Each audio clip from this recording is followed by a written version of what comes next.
Could you tell me your name? Jennifer Crumbley. James Crumbley. And how old are you? 44. 45. Can you read, write, and understand the English language? Yes. Yes. Could you hear and understand me?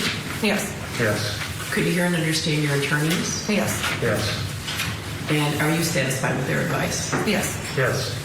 You're each charged with 4 counts of involuntary manslaughter. Do you understand that? Yes. Yes. That was today inside the courtroom. The parents of the Oxford school shooter, masks on, in person, inside the courtroom. Now, they have also appeared in some other hearings, and wow, a lot going on with this couple. That's why we're bringing in our special guest joining us in Alexandria, Virginia tonight. Body language expert, New York Times bestselling author of You Can't Lie to Me, Janine Driver is with us. Of course, you can always check her out on TikTok at Body Language Institute. Janine, great to see you. Nice to see you, Vinny.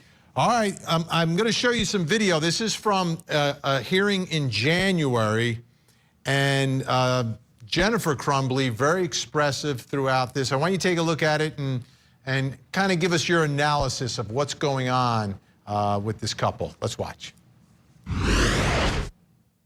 They're given the opportunity to view the worksheet that Ethan Crumbley drew, what's been admitted as Exhibit 1 and 2, and they're told that immediate therapy is needed. Immediate as in that day. They resisted, instead asserting that they couldn't possibly take him out of school because of work. We have since learned that Jennifer Crumbley's employer would have gladly given her the day off, and she did not have any meeting scheduled until later in the day. As you've heard Prosecutor McDonald state, Judge, we also learned that James Crumbley was a DoorDash driver, giving him ample opportunity, to bring Ethan Crumbley with him. When they were given the drawing, neither one of them bothered to mention that the gun drawn by Ethan bore a striking resemblance to the gun they bought for him 4 days before. They never bothered to mention they didn't keep the gun in a gun safe, locked and secured. They also never bothered to mention that Ethan had displayed any of the troubling behavior that I had outlined. Instead, they said they couldn't take him home, and Jennifer's words to end the meeting were, "Are we done here?" All right, Janine, a lot going on there.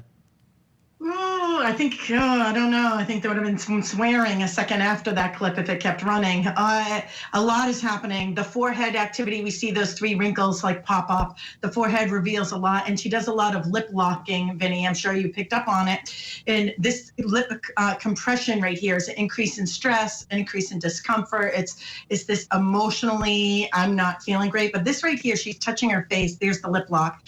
This is a pacifier. The higher the pacifier, the more stress and anxiety. So we saw Britney Spears just before she was interviewed by Matt Lauer, rubbing her legs. Matt Lauer said pregnant and divorcing. That's what the Rag Mag said. She said none of that's true as she rubbed her legs. 2 weeks later, files for divorce.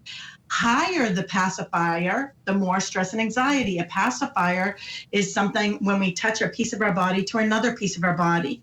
Here, it's very contemptuous. We don't see contempt on her face, but this laughing, it's called duping delight. It's like, you fools, you idiots, you don't know what you're talking about. It's inappropriate for this type of setting.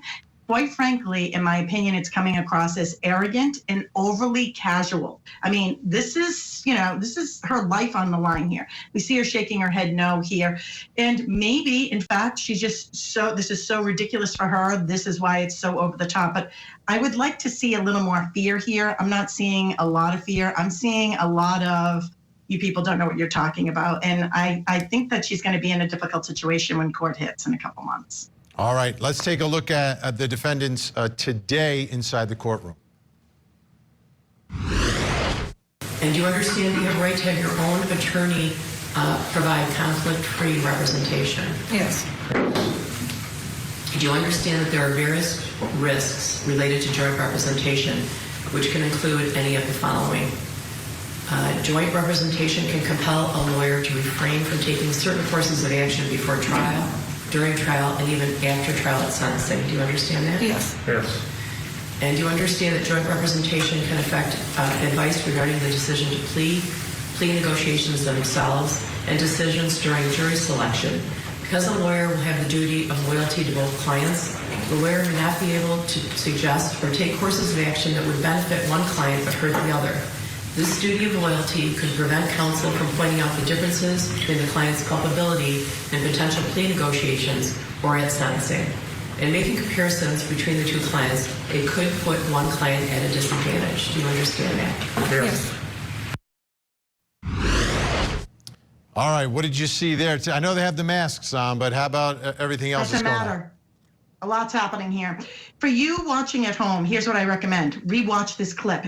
Fast forward it, go back and forth. You're going to see movement from the attorneys, right? They adjust, they move, they're present. They're in the here and now in their bodies, the attorneys, right? Even the woman sitting behind the attorneys, we see some movement. But right here, we see the Crumbley family, the husband and wife. We see them frozen in plain sight. It's like they're hiding in plain sight. This is fearful, distress, negative thought. We definitely see a difference here in Jennifer than we saw in that earlier clip.